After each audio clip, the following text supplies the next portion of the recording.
அம்மாவால்தான் எல்லாம் எல்லா காரியங்களையும் அவதான் செய்து வருது. அவட எனக்கு பாப்பாக்கு பிறகு சீக்கிர அடுத்த பெரும் அல்லாட அருள் அம்மா தான். அவள் தன் எல்லா கஷ்டங்களையும் பொருட்படுத்தாது ஒரு நாளும் எனது வேலையில முகம் சுளிக்காமல் மிச்ச சந்தோஷத்துடன் செய்து எனது அம்மா இல்லாட்டி எனக்கு ஒரு நாள் கூட ஒரு கணம் கூட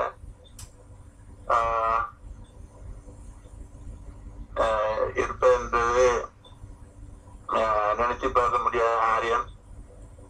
எங்கேயாவது பயணம் போறேன் கூட நான் முகத்தை சுழிப்பேன். மிக அரிதாகவே நான் வெளியே போக விடுறேன். என் அனைத்து தேவைகளையும் செய்தது பெரும்பாதான். ஆகவே அம்மா அப்பாவும் சுவனத்துல மிக உயர்ந்த இடத்துல அல்லாட மிக கிடைக்கக்கூடிய பெரும் வெற்றி அவர்கள் இருவருக்கும் இருக்கும் எனக்கு நான் ஒவ்வொரு எந்த தொழிலும் அல்லாத பிரார்த்தித்துக் கொண்டிருக்கிறேன். இர்ஃபான், அம்மா கதைக்க மாட்டாங்களா? பக்கத்துல இருக்கிறாங்க. கதைப்பாங்களா? கதைக்க வாய்ப்பு இருக்கா எங்களுக்கு? சரி, நீங்க அம்மாவை கதைக்கிறதுக்கு ரெடி பண்ணுங்க, நாங்க அப்பாவோட கொஞ்சம் கதைச்சிட்டு வரோம். சரியா? லைன்ல இருங்க. இப்போ அவருடைய எல்லா வேலைகள் அப்படின்னு குறிப்பிடுறது அவருக்கு அவருடைய பல்லு திட்டுறதிலிருந்து முகம் கழுவுறது அத்தனை அன்றாட கடமையில் அனைத்து சாப்பாடு ஊட்டி விடுவது கூட தாய் அல்ல சகோதரிகள். சில வேலைகளை நான் செய்வேன், அதிகமாக தாய் தான் செய்வார்.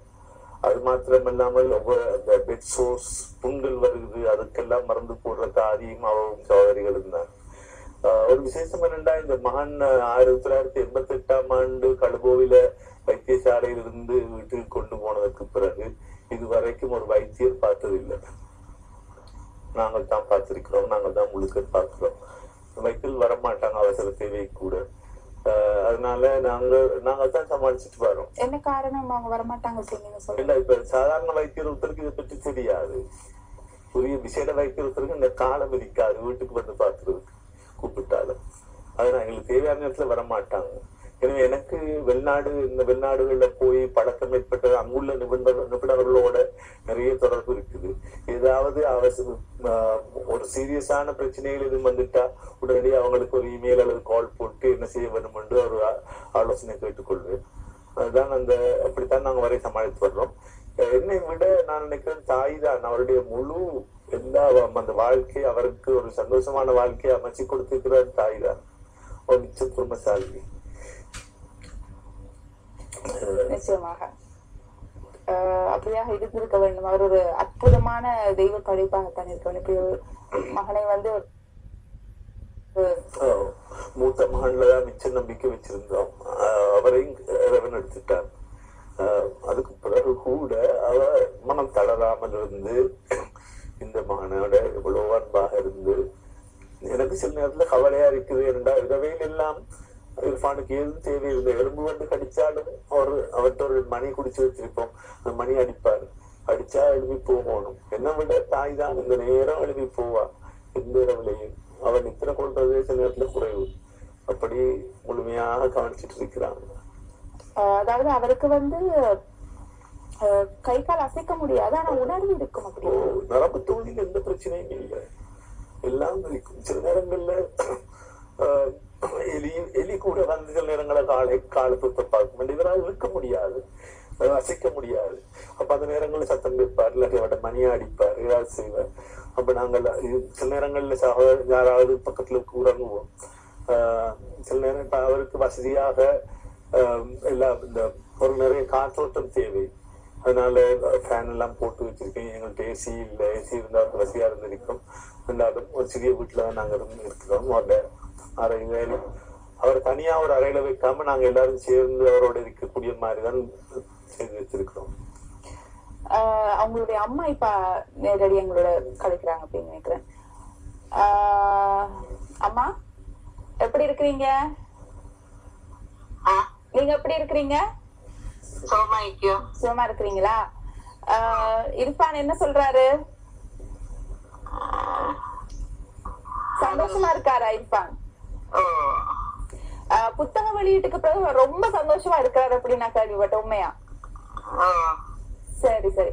அப்புறம் நீங்க சொல்லுங்க இர்ஃபானை பத்தி. இர்ஃபான் என்னென்ன குழப்படி பண்றாரு? சொல் பேச்சு ஏதாவது கேட்காம இருக்கிறாரா? என்ன செய்யறாரு சொல்லுங்கம்மா. இல்ல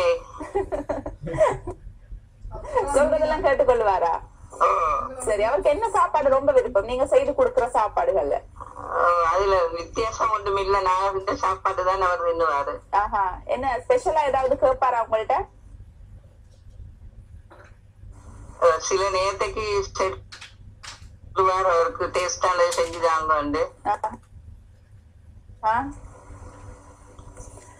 அப்புறம் உங்களை பத்தி இர்ஃபான் சொன்னாரு, நீங்க பக்கத்துலயா இருந்தீங்க. ரொம்ப சந்தோஷம் உங்களை மாதிரி ஒரு தாய சந்திக்கிறதுல. ரொம்ப பொறுமைசாலி அப்படின்னு இர்ஃபான் அப்பா கூட சொன்னாரு. அவரால கூட முடியாது இப்படி எல்லாம் சமாளிக்க, ஆனா இர்ஃபான் அம்மா வந்து உண்மையிலேயே ரொம்ப பொறுமைசாலி. இர்ஃபான் கொடுத்து வச்சிருக்கோம் இப்படி ஒரு அம்மா கிடைக்கிறதுக்கு அப்படின்னு சொல்லி சொன்னாரு. ரொம்ப சந்தோஷமா இருக்குமா உங்களை சந்திச்சதுல? உங்களுடைய மகன் வந்து ஒரு புறத்துல நீங்க கவலைப்பட்டாலும் கூட இன்னொரு புறம் வந்து மத்த சாதாரண பிள்ளைகளால செய்ய முடியாத விஷயத்த அவர் செய்திருக்கிறாரு. தானே படிச்சு ஒரு ஆங்கில கவிதை தொகுப்பை செஞ்சிருக்காரு. அது தாண்டி இப்ப படிக்கிறாரு. சரி, உங்களோட மகனை பத்தி நீங்க ஏதாவது சொல்லுங்களேன் எங்களுக்கு. அவரு சின்ன வயசுல நல்லா தான் நீந்தாரு ஸ்கூலுக்கு போற காலத்துல. அது பிறகு அவரு ஸ்கூல் 5 வருடமாக ஸ்கூல் படிப்பு இந்த நிறுத்திய பிறகு அவரு வீல் சேர்ல இருந்தார். அதே பிறகு அப்படியாக 6 வருடங்கள் வீல் சேர்ல இருந்து இப்ப பெட்லே தான் நிக்காரு.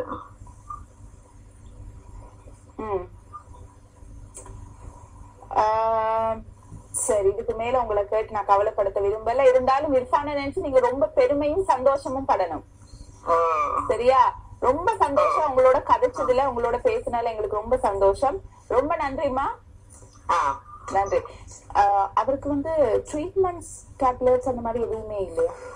இப்போதைக்கு நாங்க அவருடைய இதய தசைகளை பலப்படுத்துறதுக்காக மாத்திரம் ஒரு டேப்லெட் டெய்லி கொடுத்து வருவோம். அது ஒரு நாள் கூட கொடுக்க தவறிட்டு அவருக்கு மூச்சு வாங்குறது எல்லாம் கஷ்டமா போகுது. அதுவும் இப்ப ஒரு 4-5 வருஷமா தான் நாங்க கொடுத்து வர்ற. முதல்ல அப்ப தெரியாம இருந்தது. உண்மையாக இந்த நோயாளிகளுக்கு சிறு வயதிலே இருந்து ஒரு நிமிஷம் சார். இர்ஃபான் ரொம்ப நன்றி. இர்ஃபான், நீங்க இன்னைக்கு எங்களோட பேசினதுக்கு ரொம்ப சந்தோஷம். நீங்க எங்களோட கதைச்சது. ஏற்பாடு செய்த அனைவருக்கும் மனமார்ந்த நன்றிகளும் இருக்கும். சந்தோஷம் இர்ஃபான். இன்னொரு தடவை நாங்க உங்களை கட்டாயம் சந்திப்போம். சரியா? உங்களுடைய அடுத்த புத்தக வெளியீடு அல்லது அடுத்து நீங்க செய்ய போற ஒரு சாதனையில. சரியா? கட்டாயம். வசந்தம் டிவினூடாக உங்களை சந்திக்கிறோம். ரொம்ப நன்றி. ரொம்ப சந்தோஷம் இர்ஃபான், உங்களோட நேரத்தை எங்களுக்காக செலவிட்டதுக்கு. நன்றி. நன்றி. சொல்லுங்க சார். இதயத்தை பலப்படுத்துறதுக்காக டேப்லெட்ஸ் வேற ஒரு மெடிசின் இல்ல. இந்த நோயாளி பிள்ளைகளை பொறுத்த அளவுல சிறு வயதிலேயே கொடுக்க வேண்டிய மருந்துகள் இருக்குது. ஆனா இலங்கையில நாங்க இந்த நோயை கண்டுபிடித்த காலத்துல வைத்தியர்கள் அந்த மாதிரி மருந்து எதுவும் கொடுப்பதில்லை. இந்த பிரெட்னிசலான் சொல்ற சாதாரண அஸ்மா போன்ற நோய்களை கொடுக்கிற அந்த மருந்தை தான் அதுல அதோடு சேர்ந்து அது சார்ந்த வேறு மருந்துகள் இருக்கின்றன. பெட்னிசோலோன் தான் பிரதானமாக. அதனை வெளிநாடுகள்ல சிறு வயதிலிருந்தே கொடுக்க தொடங்குகிறார்கள். அதை கொடுப்பதனால தசை கொஞ்சம் படம் அடையுது. அதனால 11 வயது வரை நடக்கிற பிள்ளைகள் 14-15 வயது வரை நடக்கக்கூடிய ஒரு வாய்ப்பு கிடைக்குது. ஆனா இலங்கையில அந்த அப்படியான ஒரு அந்த வழக்கம் இருக்கல்ல வைத்தியர்கள். இப்பதான் கொஞ்சம் சில வைத்தியர்கள் துணிந்து அதை கொடுக்கிறார்கள். இந்த நிகழ்ச்சியில 2 நோக்கங்கள். ஒன்று இந்த சாதனையாளரை அறிமுகப்படுத்துவது, அதாவது இர்ஃபானை.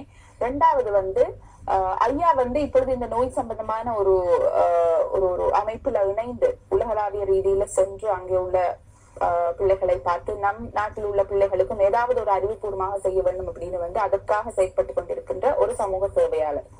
இப்போ ஐயாவினுடைய நோக்கம் எங்களுடைய நோக்கமும் அதுதான். இலங்கையில இதே மாதிரியாக பாதிக்கப்பட்ட பிள்ளைகள் இருக்கலாம், 1000 பேர்கிட்ட இருக்கலாம் அப்படின்றது ஐயாவினுடைய கணிப்பு. இவர்களுக்கு நிறைய தவறான மருந்து முறைகள், அதாவது ஐயா முதலில் குறிப்பிடும்போது குறிப்பிட்டதை நான் உங்களுக்கு சுருக்கமாக சொல்கிறேன். அதாவது ஆயுர்வேத மருந்து முறை அல்லது வேறு வேறு மருந்து முறைகள் மூலமாக குணப்படுத்தலாம், பொய் என்று குறிப்பிடவில்லை, குணப்படுத்தலாம் என்று சில நேரங்களில் தவறான மருந்து முறைகள் மூலமாக இவர்கள் சரியான சிகிச்சை பெற்றுக் கொள்ளாமல் அல்லது அறிவுரையை பெற்றுக் கொள்ளாமல் தவறி விடுகிறார்கள் என்று சொல்லி இவர் சொன்ன அறிகுறிகள், அதாவது ஒரு குறிப்பிட்ட வயதுக்கு மேல் நடக்க முடியாமல் திடீரென்று விழுவது போன்ற அறிகுறிகள் இருந்தால் பிள்ளைகளை, முக்கியமாக ஆண் பிள்ளைகளை உடனடியாக ஒரு மருத்துவ பரிசோதனைக்கு உட்படுத்துங்கள். நீங்கள் இந்த நிகழ்ச்சியை பார்த்தீர்களானால் இது சம்பந்தமான விடயங்கள் அல்லது உங்களுடைய பிள்ளைகள் சம்பந்தமாக ஏதாவது சந்தேகங்கள் இருந்தால் நீங்கள் ஐயாவுக்கு தொடர்பினை ஏற்படுத்தலாம். இந்த நிகழ்ச்சியின் இறுதியில் அவருடைய தொலைபேசி இலக்கம், அவருடைய ஏனைய விவரங்களை உங்களுக்கு நாங்கள் அறியத்தர காத்திருக்கின்றோம். எனவே இந்த நிகழ்ச்சியை பார்க்கும் நீங்கள் உங்களுடைய பிள்ளைகளின் மேல் அல்லது உங்களுடைய பிரதேசத்தில் இருக்கின்ற ஏதாவது ஒரு குழந்தை சம்பந்தமாக இப்படி அறிந்திருந்தால் எங்களுக்கு அழைப்பினை ஏற்படுத்துங்கள் அல்லது ஐயாவுக்கு அழைப்பினை ஏற்படுத்துங்கள். உங்களுக்கு இது சம்பந்தமான மேலதிக விவரங்கள் அல்லது உதவிகள் கிடைப்பதற்கு நிச்சயமாக வாய்ப்புகள் அதிகமாக இருக்கும். சரி, இன்றைய நிகழ்ச்சியை நாங்கள் நிறைவு செய்து கொள்கின்றோம். இது சம்பந்தமான மேலதிக விவரங்களை நாங்கள் இனிவரும் நிகழ்ச்சிகளில் அல்லது இன்னொரு நிகழ்ச்சியில் நாங்கள் அறிந்து கொள்ளக்கூடிய வாய்ப்புகள் இருக்கிறது.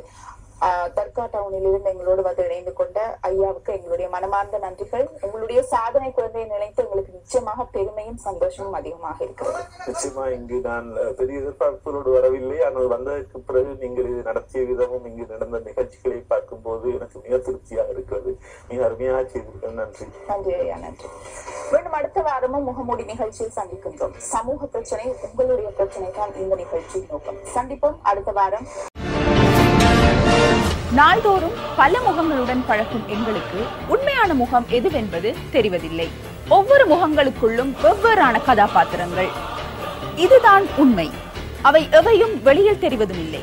அப்படி என்றால் அவற்றை அறிந்து கொள்ளும் ஆவல் உங்களுக்கு இருக்கிறதா? இது எப்படி சாத்தியம்? இதற்கொரே பதில் ஒளிந்திருக்கும் பல உண்மை முகங்களை தேடி பயணிக்கும் ஒரு புதிய பயணம். முகமூடி, இது உண்மையின் முகம். சனிக்கிழமை இரவு 8:30 நமது வசந்தம் டிவியில் காண தவறாதீர்கள்.